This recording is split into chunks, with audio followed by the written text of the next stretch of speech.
moving on to drivers. I've probably my favorite disc in my bag.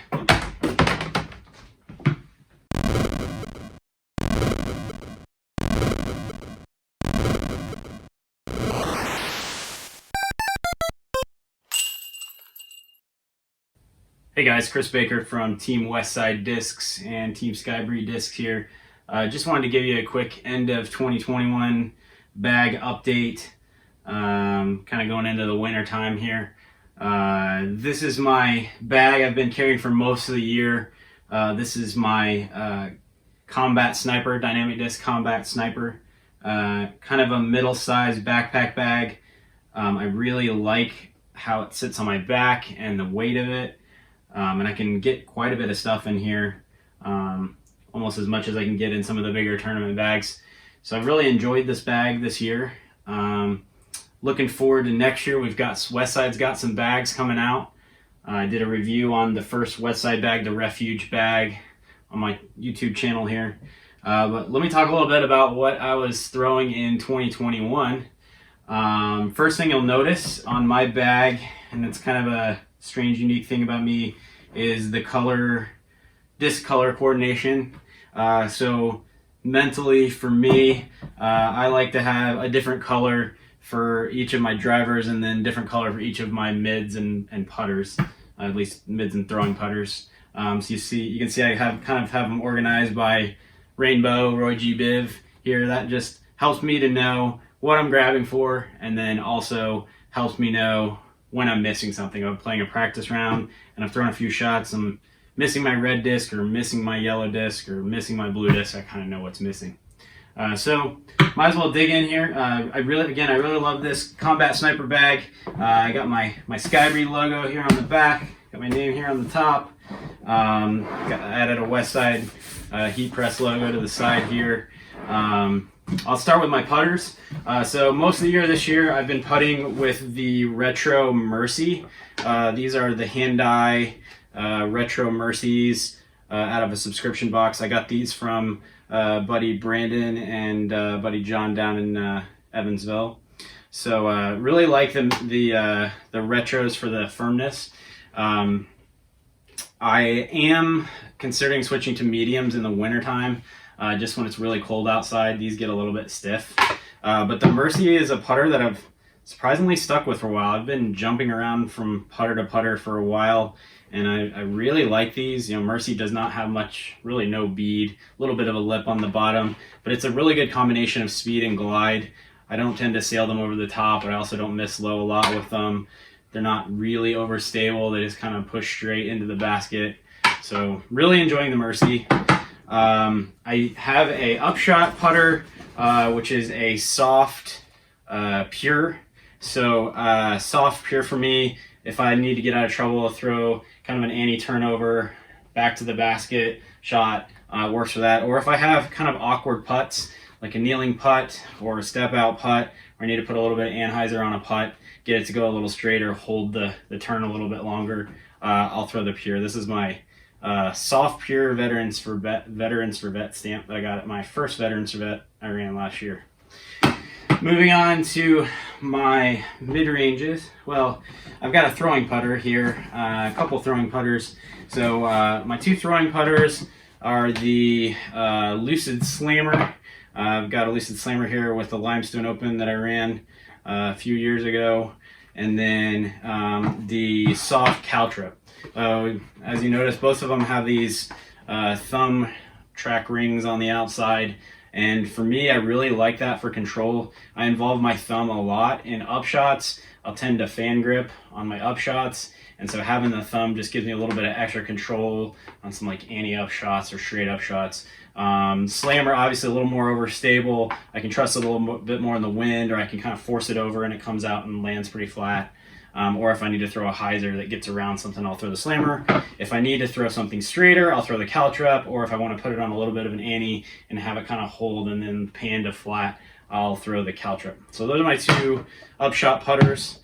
Probably my most used disc in my bag, other than my putting putters, is the Anvil.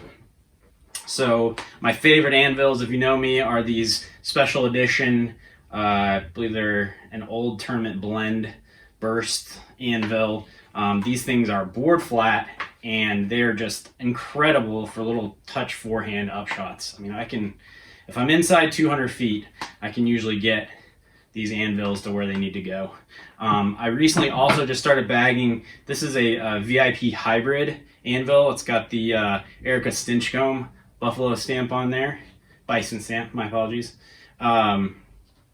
So I actually really like these on backhands. It has a little bit more dome, and it's actually a little bit more overstable than my SE anvil. But if I really want to power into a wind or get more hyzer on a backhand, I'll usually throw these more for backhand. Let's see, moving on to some mid-ranges.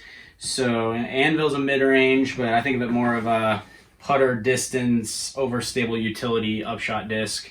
My most overstable traditional mid-range is the Glimmer X Verdict.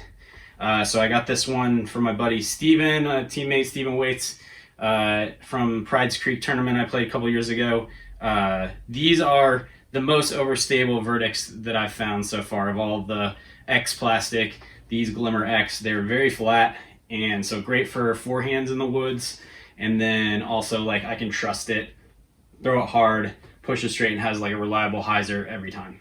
So Glimmer X Verdicts, really great run.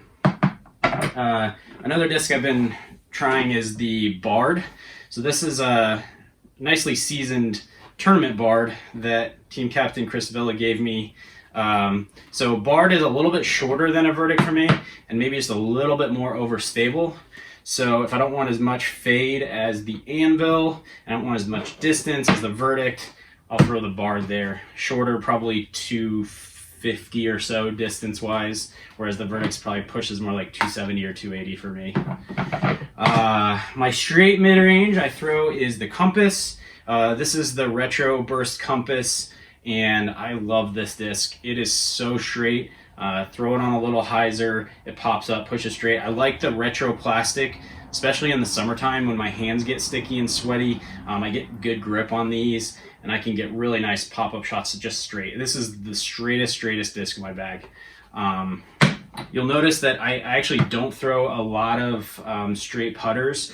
I have the Pure, but it's for shorter upshots. I just feel better. I throw mid-ranges a little bit better than putters, so Compass kind of fills that spot between a throwing putter and like a throwing mid-range for me. A little bit shorter mid-range. And then I also have a couple Tersis.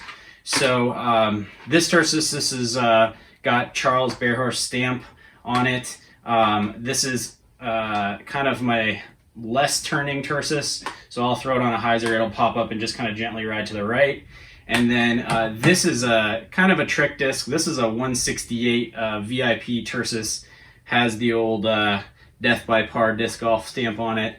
And this for me is just primarily a specialty disc in the woods. If I have a shot that I need to throw at low power, 30 to 50%, I'll throw it on a fan grip with not a lot, and just very gently just put it on a little bit of hyzer, a little flat, and it just glides and push straight, holds over a little bit. If I put any kind of power on it at all, it'll like turn hard and go right. But just nice gentle shots in the woods, I'll throw this Tersis. Moving on to drivers. My most overstable driver is the Westside VIP Audi. This has got my teammate Gerald Stoll stamp. I got it from him. These are just a fantastic disc for all sorts of utility shots. Forehands, flex forehands. I throw a lot of forehand rollers with it. If I need a hard fade backhand, I'll throw the Audi. Just unbelievable utility disc. Everybody needs a disc like this in their bag, a 9-speed, overstable fairway driver. Probably my favorite disc in my bag is my go-to fairway, and that's the Latitude 64 Explorer.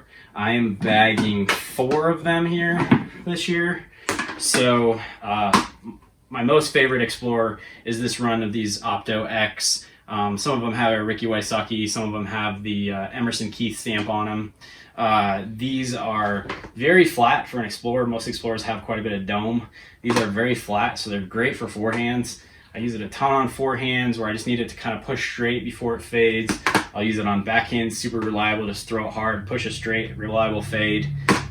This and the SE Anvil, probably the two most used discs in my bag.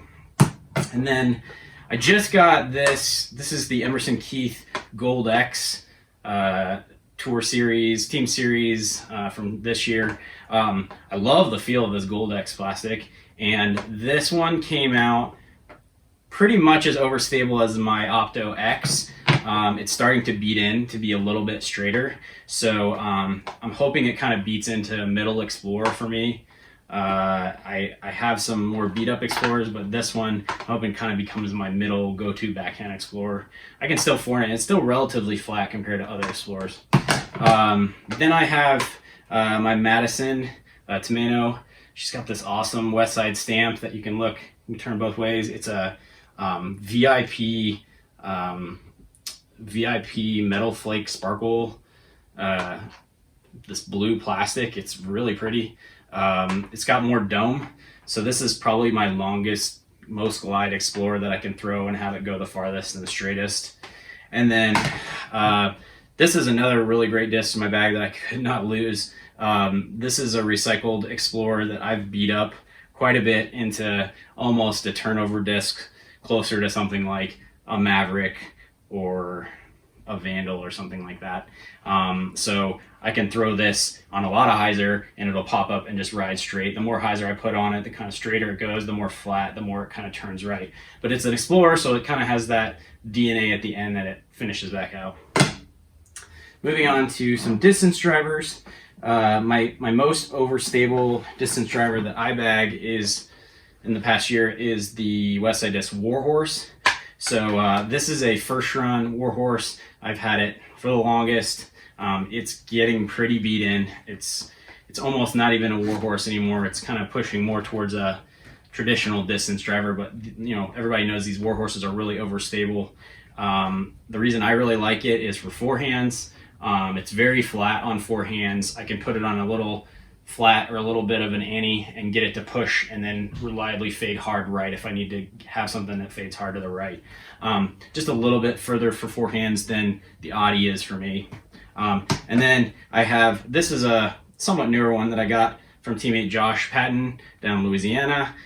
This is the special edition Warhorse, a little bit more overstable, still pretty flat. I've been using this more on backhands. I like this plastic feel for backhands. So like backhands where I throw high spike hyzers or like push hard into a headwind and then have it still finish left. Throwing this SE Warhorse. Moving on to kind of a middle distance driver. I've got the Trespass. So most overstable Trespass. We went to the Monkey Island Open in Emporia earlier this year, and Eric McCabe, our team manager, gave me one of these out of his stash. This is the 2018 Lucid X Trespass, and these are really flat for a Trespass, so they're great on forehands. This is probably my longest forehand disc. I can throw it with a little bit of hyzer, it'll push up, push really straight, and then backhands, it just really straight with a reliable finish, a little further than some of the other distance drivers that I throw. And then this particular run of Trespasses, I found this is the Lucid Sparkle, and this green sparkle, this has got my teammate Michael Jort from North Carolina. It's got his stamp on it, which is a really sweet stamp. These middle, I call them my middle Trespasses, they're really reliable and straight, not very understable, probably the most distance. I've had a couple other ones in the hand-dye plastic. They got these hand-dye stamps. I think it's basically the same run. So really good Trespass. Goes far, very reliable. And then another disc I've been working on lately, which I really, really like, is the new Latitude Royal Grand Grace. So this is a first run Grace. These discs are a little slower than Trespass. The grip is a tiny bit smaller than a Trespass at speed 11, but they go really far and really good for my arm speed. I can throw them with hyzer, they just pop up to straight and they just push straight forever. If I throw them a little flat, they'll turn a little bit, but always kind of come out. They never get out of control right. Really, really amazing disc, and I'm actually looking to put a couple more of these in the bag going forward, probably into 2022. And then forgot about this one. This is kind of my understable trick disc. When my Explorer is not understable enough, I'll pull this out. This is a Falchion. It's an 8-speed understable, similar to like a Maverick, a little bit slower than a Vandal. I used to bag a Vandal. So the Falchion I really like. If I need to throw a hyzer and get it to pop up and hold kind of a right turn the whole way, I'll use this Falchion. My Explorer, my beat-in Explorer will kind of hold the turn and then come out of it. This one will like hold the turn the whole way and go over. So when my forehand is not very long, but when I need more than that, over 300 feet, I'll throw the Falchion for that turning drive. I kind of think of it between a fairway and a distance driver. That is everything that I'm throwing in the last year. My bag, I keep my Bushnell hooked on here, which first time using it this year. Really helpful, especially on the bigger courses with par 4s and 5s. I've liked that a lot. I've got my stool strapped in here. I keep, extra pair of contact lenses, some glasses, back up my keys and wallet and everything in this pocket here. And then I'll keep like an extra mini and a dirt bag in here, especially in the warmer months. Keep my mini here. It's got a real nice pocket for a pencil or a marker and a mini. I've got my third place match play doubles. Shout out to my partner, Steve Andrews, and I. We played really well. We got beat by Steamroller in Blake Miles and his team. So yeah, check out Steve too. He writes some articles for Ulti World every Tuesday. Really good strategy articles and how to course manage out there. So check that out too. Anyway, that's the end of my 2021 in the bag. Sorry it took so long to get out. Looking forward to trying a few new molds for 2022 and checking out the new Westside bags that are coming out. Thanks for watching, and I'll see you guys soon.